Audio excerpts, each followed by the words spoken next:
গত রাতে তুমি আর সুমি এক বিছানায় ঘুমিয়েছিলে। হোটেলে তোমরা এক রুমের ভেতরে সারা রাত কাটিয়েছিলে, তাই না আকাশ? আমার কথাটা একবার বোঝার চেষ্টা করো। হোটেলে একটাই রুম খালি ছিল, তাই বাধ্য হয়েই আমাকে সুমির সাথে থাকতে হয়েছিল। তুমি সুমিকে নিয়ে সুখে থাকো, আমি তোমার জীবন থেকে চলে যাচ্ছি। তোমাদের দুজনের মাঝে আমি আর আসবো না। এইসব তুমি কি বলছো রূপা? আমার কথাটা শোনো, দয়া করে একটু বোঝার চেষ্টা করো। আমি সবকিছুই বুঝতে পেরেছি, তাই তো তোমাকে মুক্তি দিলাম। এখন থেকে তোমাকে আর লুকিয়ে লুকিয়ে সুমির সাথে প্রেম করতে হবে না। তুমি চাইলে আজকেই সুমিকে এই বাড়িতে নিয়ে আসতে পারো, আমি তো একটু পরে চলে যাব। দয়া করে এসব বলা বন্ধ করো। আমি তোমাকে একটা জরুরি কথা বলতে চাই, দয়া করে আমার কথাটা শোনো। তোমার কোনো কথাই আমি শুনতে চাই না, এমনকি তোমার চেহারাটা আমি দেখতে চাই না। যতবার তোমাকে দেখি না ততবার আমার লজ্জা লাগে। তোমার মতো একজনকে আমি ভালোবেসেছিলাম, তাই আমার লজ্জা লাগছে। আকাশ আমার স্বামী। 1 বছর হলো আমাদের বিয়ে হয়েছে। ভালোবেসে আমরা বিয়ে করেছিলাম। বিয়ের পরে আমাদের সুখের সংসারে কোনো কিছুরই অভাব ছিল না। মাঝে মাঝে মনে হতো এই দুনিয়াতে আমার চেয়ে বেশি সুখী মানুষ আর নেই। আকাশের ভালোবাসা দিয়ে পরিপূর্ণ ছিল আমার জীবন। আমাদের স্বামী স্ত্রীর সম্পর্কটা অনেক মধুর ছিল। কিন্তু গত রাতে যা হয়েছে, এরপর আমাদের মধুর সম্পর্কটা নষ্ট হয়ে গেছে। আমার স্বামী তার অফিসের সহকর্মী সুমির সাথে হোটেলে রাত কাটিয়েছে। ছি, হোটেলে ওরা এক রুমের মধ্যে ছিল, অথচ আকাশ আমাকে এই ব্যাপারে কিচ্ছু বলেনি। ও বলেছিল অফিসের কাজে শহরের বাইরে আছে, রাতে বাসায় আসতে পারবে না। তারপর আজ সকালে সুমি আর আকাশের একটা ছবি দেখে আমার মাথায় আকাশ ভেঙে পড়ে। ছবিটা সুমি আপলোড করেছিল। ছবিতে দেখেছিলাম সুমি আর আকাশ এক বিছানায় শুয়ে আছে। সুমির আপলোড করা ছবিটা দেখে আমার আর বুঝতে বাকি থাকে না যে সুমি আর আকাশ একসাথে ছিল, এক বিছানায় ঘুমিয়েছিল। সারা জীবন আকাশের সাথে থাকার জন্য এই বাড়িতে এসেছিলাম। আজকে এই বাড়ি থেকে চলে যাব। কখনো ভাবিনি এভাবে বাড়ি ছেড়ে চলে যেতে হবে। আমার জামা কাপড় সব গুছিয়ে নিয়েছি, প্রয়োজনীয় সব কিছুই নিয়ে নিচ্ছি, যেন এই বাড়িতে আবার না আসতে হয়। আমি আর কখনো এই বাড়িতে ফিরে আসতে চাই না, কারণ আমি চাই না আজকের পরে আকাশের সাথে আমার আর কখনো দেখা হোক। বাড়ি ছেড়ে চলে যাওয়ার সময় আকাশ আমার পথ আটকে দাঁড়ালো অসহায়ের মতো। ও আমাকে বলল, রূপা, আমাকে বিশ্বাস করো, আমি কোনো অন্যায় করিনি। আমাকে একটু সময় দাও, তোমাকে আমি সবকিছু বুঝিয়ে বলছি। আমার সব কথা শোনার পরে তুমি বুঝতে পারবে আসলে কি হয়েছিল। আমি তো ছোট বাচ্চা না, তুমি একটা মেয়ের সাথে এক বিছানায় ঘুমাবে এর মানে আমি বুঝবো না? এত ছোট বাচ্চা তো আমি না। ঘরের বউ রেখে হোটেলে গিয়ে মেয়েদের সাথে ফুর্তি করতে লজ্জা করেনি তোমার? তুমি আমাকে কিছু বলার সুযোগই দিচ্ছ না। আমাকে যদি কথা বলার সুযোগ না দাও, তাহলে আমি তোমাকে কিভাবে বোঝাবো যে আসলে কি হয়েছিল? এক কথা বারবার বলতে আমার মোটেও ভালো লাগছে না। আমার চোখের সামনে থেকে সরে যাও। লজ্জা থাকলে জীবনে আর কোনোদিন তোমার এই চেহারাটা আমাকে দেখাবা না। তোমার মতো একটা মানুষকে আমি যে কিভাবে ভালোবেসেছিলাম সেটাই আমি বুঝতে পারছি না। সরে যাও এখান থেকে, যেতে দাও আমাকে। তারপর আমি আকাশকে পাত্তা না দিয়ে সামনে এগিয়ে যাচ্ছি। আকাশ অসহায়ের মতো দাঁড়িয়ে আছে। আমার মনে হয় ও আমাকে কিছু বলতে চায়, কিন্তু ও তো নিজেই স্বীকার করেছে যে ও গত রাতে সুমির সাথে ছিল। তাহলে তো সবকিছু পানির মতো পরিষ্কার। এখানে তো আকাশের বলার মতো আর কিছুই থাকতে পারে না। বাসের জন্য অপেক্ষা করছি। আজকে যদি আমার বাবা মা বেঁচে থাকতো তাহলে বাবা মায়ের কাছেই যেতাম, কিন্তু বাবা মা তো ছোটবেলায় আমাকে ছেড়ে চলে গেছে বহু দূরে। তারপর আমার ছোট চাচার বাড়িতে বড় হয়েছি। ছোট চাচি আমাকে অনেক আদর করত, আর ছোট চাচা তো আমাকে নিজের মেয়ের মতো আদর করত। কিন্তু কিছুদিন আগে চাচাও আমাকে ছেড়ে চলে গেছেন, আর ছোট চাচি এখন তার ছেলের সাথে বিদেশে থাকেন। এখানে আমার সাথে যা হয়েছে সেই সব কিছুই আমি ছোট চাচিকে জানাইনি।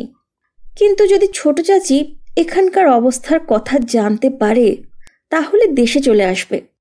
আমি চাই না ছোট চাচিকে কষ্ট দিতে। ছোট থেকে আমাকে বড় করেছেন তারা, তাদের আর কষ্ট দিতে চাই না। আমার সমস্যা আমাকেই সমাধান করতে হবে। তারপর বাসে উঠে পড়লাম। এখান থেকে অনেক দূরে চলে যাব, এমন এক জায়গায় চলে যাব যেখানে কেউই আমাকে খুঁজে পাবে না। বাকি জীবনটা আমি একাই কাটিয়ে দেব, কারো সাথেই কোনো যোগাযোগ রাখবো না। আকাশকে ভালোবেসেছিলাম, বিশ্বাস করেছিলাম, কিন্তু ও আমার বিশ্বাস ভেঙেছে। আমি আর কখনো আমার স্বামীর কাছে ফিরে যাব না। বাস থেকে নেমেই হাঁটতে শুরু করেছি। 10 বছর পরে এখানে এসেছি। জানি না রাস্তাঘাট চিনতে পারবো কিনা। আস্তে আস্তে হেঁটে চলেছি। রাস্তাঘাট কিছুই আগের মতো নেই, কিন্তু চিনতে পারছি। নিজের জন্মস্থান কি কেউ ভুলতে পারে? হ্যাঁ, এখানেই আমার জন্ম, এখানেই আমার বাবার বাড়ি। একসময় প্রতিদিন এই রাস্তা দিয়েই তো চলাচল করতাম, কিন্তু বাবা মা মারা যাওয়ার পরে ছোট চাচা আমাকে তাদের কাছে নিয়ে যায়। তারপর আর এখানে আসা হয়নি।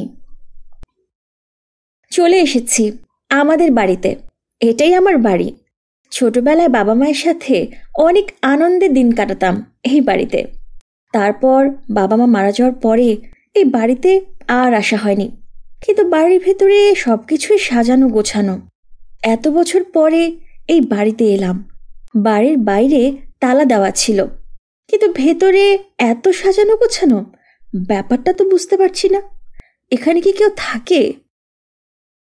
কথাটা বলা শেষ না হতেই দেখলাম আমার বাবা মা আর আমার স্বামী আকাশ আমার সামনে চলে এলো। এটা কিভাবে সম্ভব হতে পারে? আমার বাবা মা তো অনেক বছর আগে মারা গেছে। তাহলে আমার বাবা মা কিভাবে আমার সামনে দাঁড়িয়ে আছে? আর আমার স্বামী আকাশ আমার আগে এই বাড়িতে কিভাবে চলে এলো? তাছাড়া আমি কখনো তো আমার স্বামীকে আমাদের এই বাড়ির কথা বলিনি। আমাকে অবাক হতে দেখে আমার স্বামী আকাশ আমাকে বলল, আমাদের তিনজনকে দেখে অনেক অবাক লাগছে, তাই না? আমরা তিনজন এখন একই পথের পথিক। তুমি কিভাবে এখানে এলে? আর আমার বাবা মা কিভাবে আমার সামনে দাঁড়িয়ে আছে? আমি তো কিছুই বুঝতে পারছি না। আমি কি স্বপ্ন দেখছি? এসব আমি কি দেখছি? এগুলো সম্ভব না। আমার বাবা মা কিভাবে ফিরে এলো? তুমি এখানে যা দেখছো সবকিছুই সত্যি। আমরা তিনজন তোমার জন্য এই বাড়িটাকে সুন্দর করে সাজিয়েছি। আমরা তিনজন তোমার সাথে শেষবারের মতো দেখা করতে এসেছি। আমরা তিনজন আর এই দুনিয়াতে বেঁচে নেই। আমি পাগল হয়ে যাচ্ছি। তোমরা তিনজন বেঁচে নেই মানে? আমার বাবা মা মারা গেছেন, কিন্তু তুমি তো বেঁচে আছো। আকাশ, দয়া করে এসব ভয় দেখানো আমাকে বন্ধ করো তো। তোমার এসব কথা আমি সহ্য করতে পারছি না। আমার অনেক ভয় লাগছে।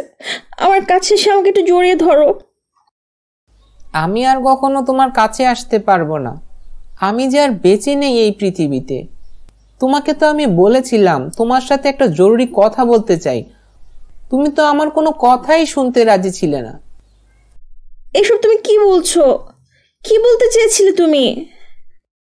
আমি যে আর বেঁচে নেই সেটা তোমাকে বলতে চেয়েছিলাম। আসলে গত রাতে অফিসের কাজে আমি সুমির সাথে শহরের বাইরে গিয়েছিলাম। তারপর সেখানেই সুমি কৌশলে আমার খাবারের সাথে বিষ মিশিয়ে দেয়। সেই খাবার খেয়েই আমি মারা যাই। তারপর একটা নাটক সাজানোর জন্য সুমি আমার মরদেহটাকে হোটেলের বিছানায় শুইয়ে দেয়। তারপর নিজেও আমার মৃতদেহটার পাশে শুয়ে ছবি তোলে। তারপর হোটেলের মালিকের সাহায্যে আমার মরদেহটাকে মাটি চাপা দেয়। চুপ করো, দয়া করে চুপ করো। তোমার এই সাজানো গল্প আমি আর শুনতে চাই না। আমি আর শুনতে পাচ্ছি না। দয়া করে চুপ করো। তোমাকে শুনতেই হবে। আসল ঘটনাটা তোমাকে শুনতেই হবে। অফিস থেকে আমাকে যখন সেই জায়গায় পাঠানো হয়েছিল তখন আমি দেখেছিলাম সুমি অফিস থেকে 100 কোটি টাকা নিয়েছিল ঠিকই, কিন্তু সেই টাকা দিয়ে জমি না কিনে নিজের ব্যাংক অ্যাকাউন্টে টাকা জমা করে রেখেছিল। আমি সুমিকে বলেছিলাম ও যদি অফিসের টাকা জমির মালিককে ফেরত না দেয় তাহলে আমি সবকিছু অফিসে জানিয়ে দেব। তারপর সুমি বলেছিল ও সকালে জমির মালিককে টাকা ফেরত দিয়ে দিবে, তাই রাতে আমাকে ওর সাথেই থাকতে হবে।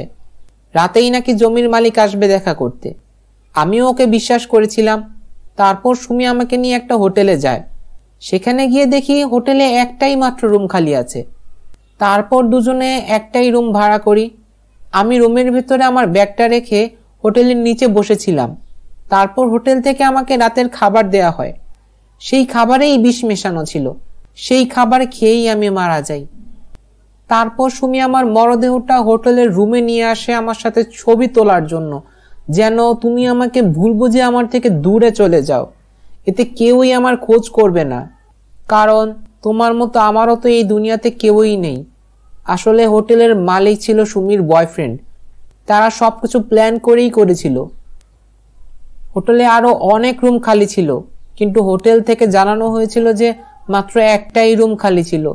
যাই হোক, আমি এই কথাগুলো জানানোর জন্যই ফিরে এসেছিলাম। এখন আমার যাওয়ার সময় হয়ে গেছে। তোমার বাবা মায়ের মতো আমিও তোমাকে ছেড়ে চলে যাচ্ছি। তারপর আমার স্বামী আকাশ আর আমার বাবা মা তিনজন হাওয়ায় মিশে গেল। আমার কলিজাটা ফেটে যাচ্ছে। আমি আমার সব কিছু হারিয়ে ফেলেছি। আপন বলতে এই দুনিয়াতে আমার আর কেউই রইল না, আর কেউই রইল না।